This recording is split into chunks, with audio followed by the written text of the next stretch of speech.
Our week began with a storm, one that shook the house and rattled the windows. Mind you, these old windows are always eager to rattle at the slightest breeze. But when the great tree behind the house finally gave in and fell, we knew this storm had strength. That tree had withstood many before.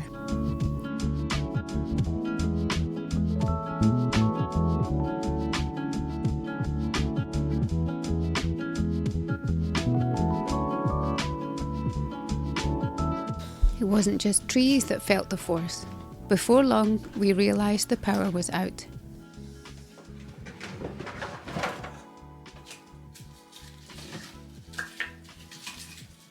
Luckily, we've our faithful wood stove to keep us warm and cook our meals. There's a comfort in that kind of reliability. Steady, quiet, and always ready.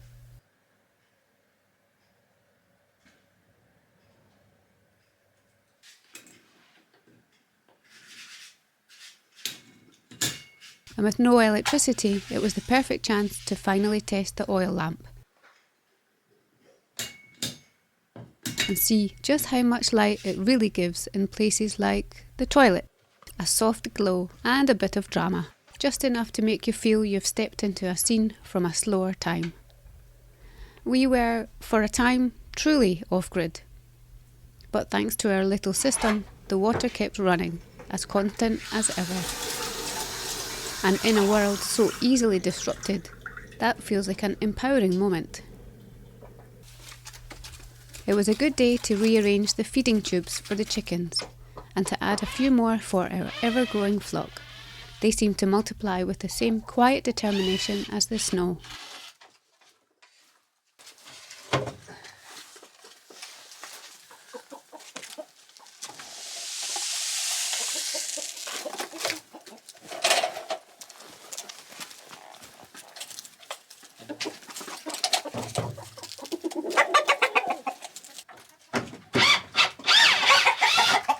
Quite nice. Extra light. We never bought I realised these things to close them with. No. Lids. Yeah. That far.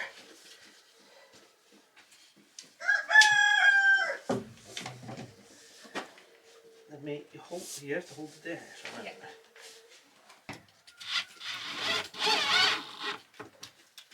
Yeah, that's it. This.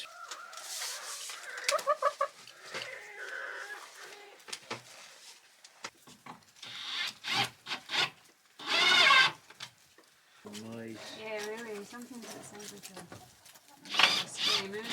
Yeah. Looks it.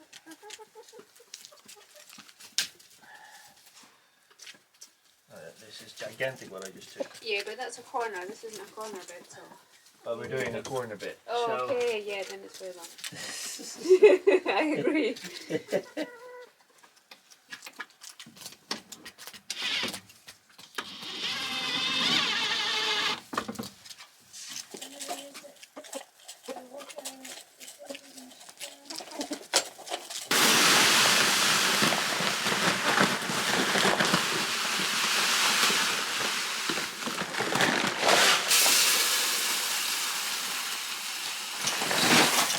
So first time feeding from the other side.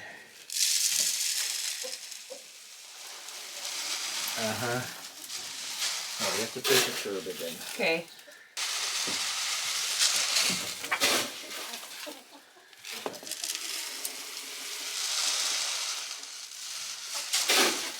See how far they come to the end.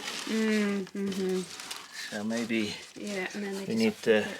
What? And then just flick it out. You see it already, how far it's now they're flicking out so much already. It's okay, we can put a bit more tape higher up. Yeah.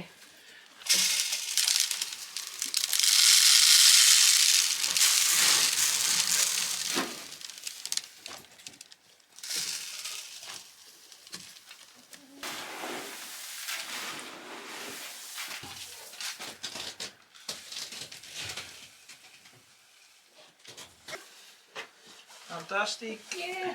You want to see on the other side? Yeah, absolutely.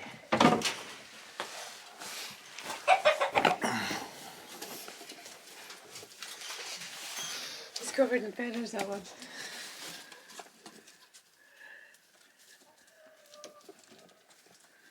Yeah. Looks cool. Now I just have to make it more predator proof. Don't know how good the climbers' stoats are, but I mean I don't see a fox coming through here. No, I mean it would have to get in the front door in the first place. Oh yeah, well that it can't. So fox is still safe. Big animals. But the stoat. Actually I also made it safe around the edges. Yeah, you did, yeah. Around the ground and built fencing all the way. So actually... As long as they can't climb up to there. Yeah.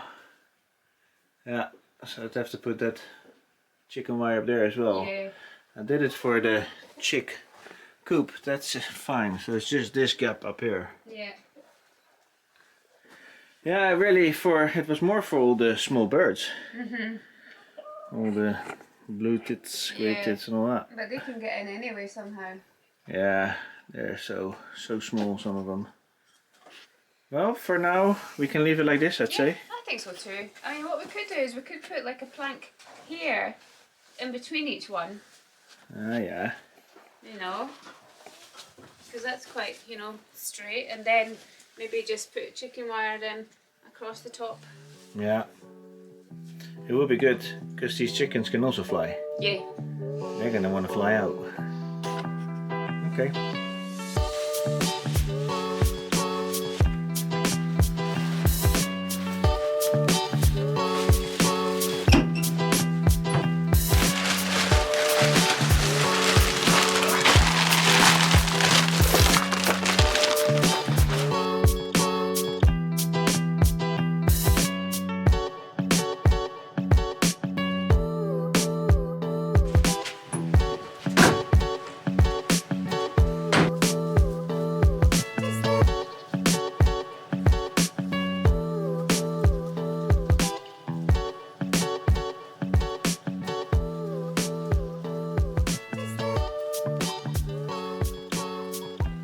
While Vince was out sharing draff from the local brewery with the chickens, who were more than pleased, Amber and I stayed inside, making homemade cards. There's something about a quiet craft on a stormy week that brings its own kind of peace. Okay, wow, what a pretty card. And then this one. Even more? Yeah. You don't think that's enough? No, this one. Alright, so we've been growing this barley. And I realize now that this is now called fodder. And I can feed this directly to the chickens. I also realized I didn't need to use earth for it. But it was just a try out and seems to do them very good to have this fresh barley grow. But what's not self-sufficient about this is that I still need to buy the seeds for it. Apparently the fodder is better than giving seeds. But at some stage I still need to grow my own seeds. So we know that barley grows super well up here. I can see why. It grows incredibly fast. But I need to find a way and talk to a local farmer and see how they do that up here. So let's give some to the sheep and see how they like it. Hey sheepies. Hey girls. Here, put it here. Let's see if you like that.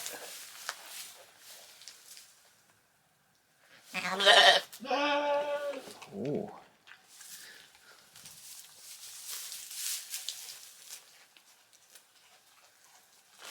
It's okay, it's just a box. Do you want me to take it out of the box?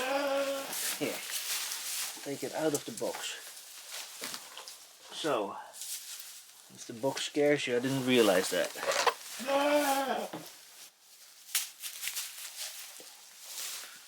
See? Here goes, it's not scary.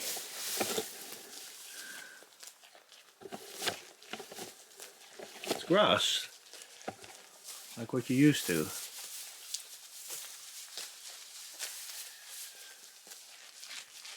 Oh, he's happy.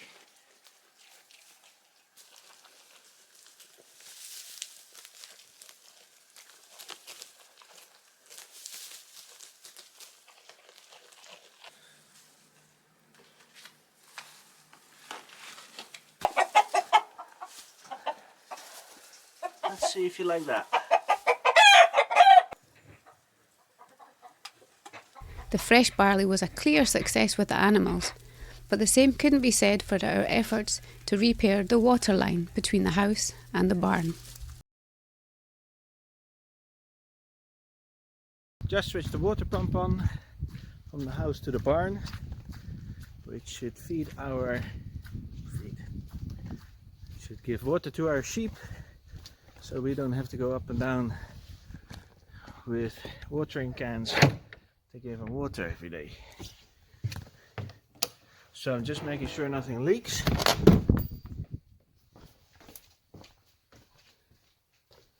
Okay, that leaks a lot. That's no good. Don't know if you can see that, but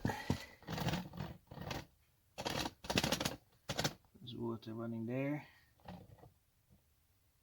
So there's to be a leak.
Didn't work. I couldn't get this one loose, so instead I've got normally where the water discharge is connected to that. Tomorrow when the epoxy is dried in the barn, we're going to give it a go.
So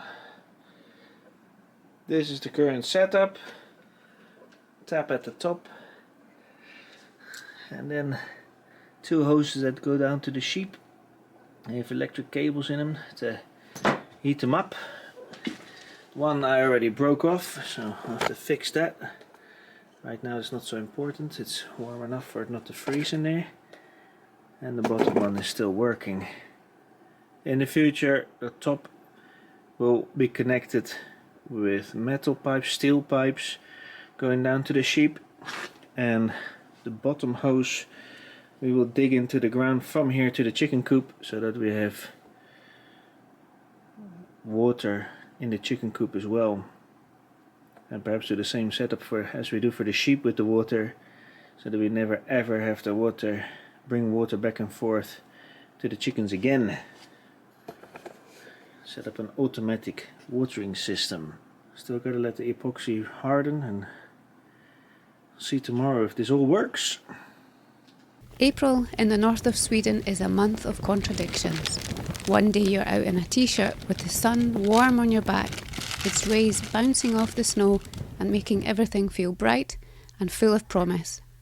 The next, the sky turns and a snowstorm sweeps in, wiping away every hint of green and reminding you that winter isn't finished with you yet. The only certainties in April are a frozen ground beneath your feet and the steady warmth of the wood stove within your walls.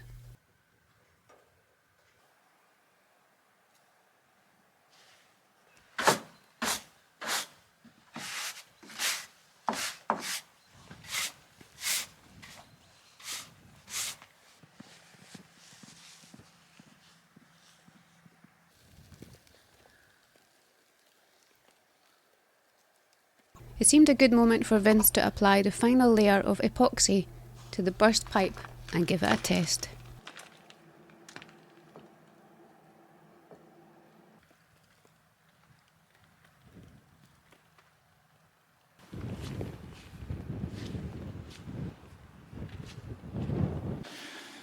So we're about to test the tap that I've just installed in the barn. Caroline's in the house, she's going to be switching on the water there, and I'm going to monitor it here to make sure nothing bursts. Fingers crossed.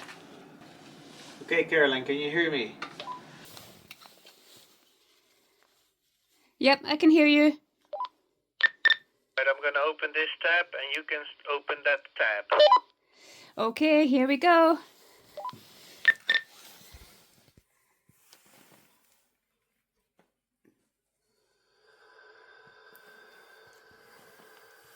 Okay, it's open a little bit.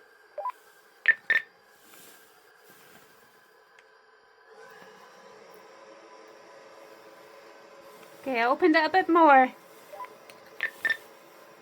I don't know, maybe open the tap fully because there's just nothing happening here. Right, okay, well the pump is kicked in, so there's water going somewhere. I opened it all the way. Well, this is taking way too long now. Yeah, this is taking oil. Yeah, then I'm afraid we have a leak somewhere else maybe. Yeah, it's not looking good.